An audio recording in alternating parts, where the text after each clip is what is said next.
ओम नमो भगवते वासुदेवाय। नमस्कार दोस्तों, स्वागत है आप सभी का हमारे चैनल भक्ति ज्ञान में। दोस्तों आइए सुनते हैं श्रीमद् भागवत महापुराण की कथा।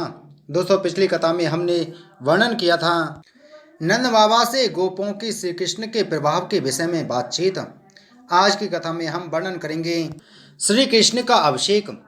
श्री सुखदेव जी कहते हैं, परीक्षित, जब भगवान श्री कृष्ण ने गिरिराज गोवर्धन को धारण करके मूसलाधार वर्षा से ब्रज को बचा लिया, तब उनके पास गोलोक से कामधेनु बधाई देने के लिए और स्वर्ग से देवराज इंद्र अपने अपराध को क्षमा करने के लिए आए।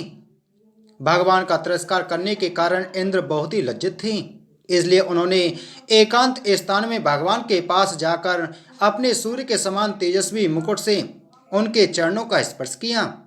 परम तेजस्वी भगवान श्री कृष्ण का प्रभाव देख सुनकर इंद्र का यह घमंड जाता रहा कि मैं ही तीनों लोकों का स्वामी हूँ। अब उन्होंने हाथ जोड़कर उनकी स्तुति की। इंद्र ने कहा, भगवान, आपका स्वरूप परम शांत, ज्ञानमय, रजोगुण तथा तमोगुण से रहित एवं विशुद्ध अपाकृत सत्वमय है। यह गुणों के प्रवाह रूप से प्रतीत होने वाला प्रपंच केवल मायामय है, क्योंकि आपका स्वरूप न जानने के कारण ही आप में इसकी प्रतीति होती है।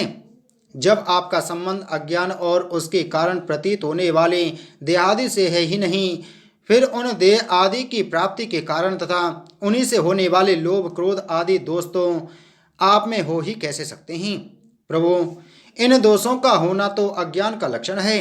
इस प्रकार यद्यपि अज्ञान और उससे होने वाले जगत से आपका कोई संबंध नहीं है, फिर भी धर्म की रक्षा और दुष्टों का दमन करने के लिए आप अवतार ग्रहण करते हैं और निग्रह अनुग्रह भी करते हैं। आप जगत के पिता, गुरु और स्वामी हैं। आप जगत का नियंत्रण करने के लिए दंड धारण किए हुए दुस्तर काल हैं। आप अपने भक्तों की लालसा पूर्ण करने के लिए स्वच्छंदता से लीला शरीर प्रकट करते हैं, और जो लोग हमारी तरह अपने को ईश्वर मान बैठते हैं, उनका मान मर्दन करते हुए अनेकों प्रकार की लीलाएं करते हैं।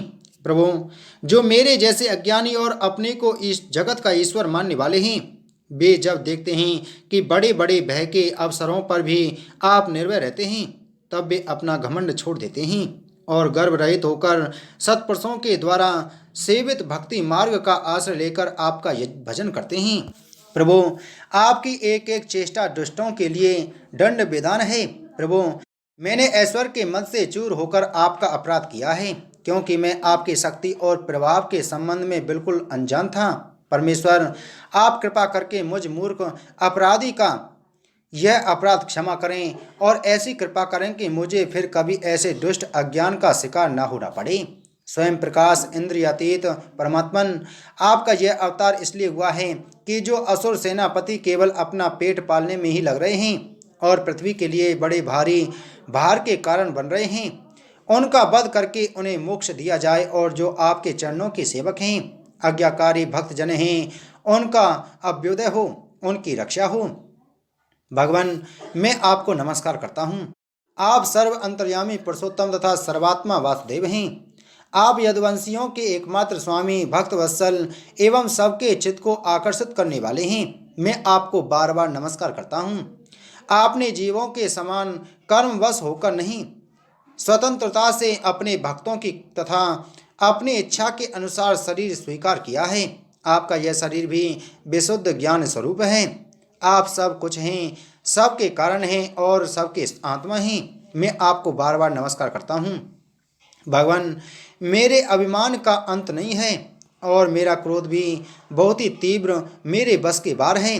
जब मैंने देखा कि मेरा यज्ञ तो नष्ट कर दिया गया, तब मैंने मूसलाधार वर्षा और आंधी के द्वारा सारे ब्रज मंडल को नष्ट कर देना चाहा, परंतु प्रभु, आपने मुझ पर बहुत ही अनुग्रह किया।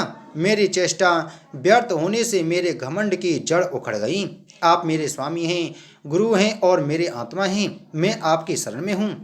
श्री सुखदेव जी कहते हैं, परीक्षित, जब देवराज इंद्र ने भगवान श्री कृष्ण की इस प्रकार स्तुति की, तब उन्होंने हंसते हुए मेघ के समान गंभीर वाणी से इंद्र को संबोधित करके कहा। श्री भगवान ने कहा, इंद्र, तुम ऐश्वर्य और धन संपत्ति के मन से पूरे पूरे मतवाले हो रहे थे, इसलिए तुम पर अनुग्रह करके ही मैंने तुम्हारा यज्ञ भंग किया है।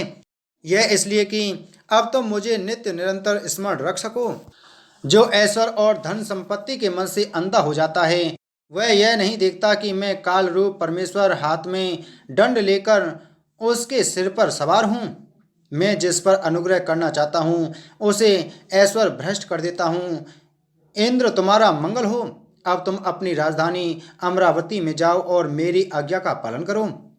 अब कभी घमंड ना करना, नित्य निरंतर मेरी सन्निधि का मेरे संयोग का अनुभव करते रहना और अपने अधिकार के अनुसार उचित रीति से मर्यादा का पालन करना। परीक्षित, भगवान इस प्रकार आज्ञा दे ही रहे थे कि मनुष्यनी कामधेनु ने अपने स्तनों के साथ गोप वेशधारी परमेश्वर श्री कृष्ण की वंदना की और उनको संबोधित करके कहा। कामधेनु ने कहा, सच्चिदानंद स्वरूप श्री कृष्ण, आप महायोगी योगेश्वर हैं। आप स्वयं विश्व हैं, विश्व के परम कारण हैं, अच्युत हैं, संपूर्ण विश्व के स्वामी। आपको अपने रक्षक के रूप में प्राप्त कर हम सनात हो गई। आप जगत के स्वामी हैं, परंतु हमारे तो परम पूजनीय आराध्य देवी हैं। प्रभु, इंद्र त्रिलोकी के इंद्र हुआ करें, परंतु हमारे इंद्र तो आप ही हैं। अतः आप ही गौ ब्राह्मण देवता और साधु जनों की रक्षा के लिए हमारे इंद्र बन जाइए। हम गौएं ब्रह्मा जी की प्रेरणा से आपको अपना इंद्र मानकर अभिषेक करेंगी। विश्वात्मन, आपने पृथ्वी का भार उतारने के लिए ही अवतार धारण किया है।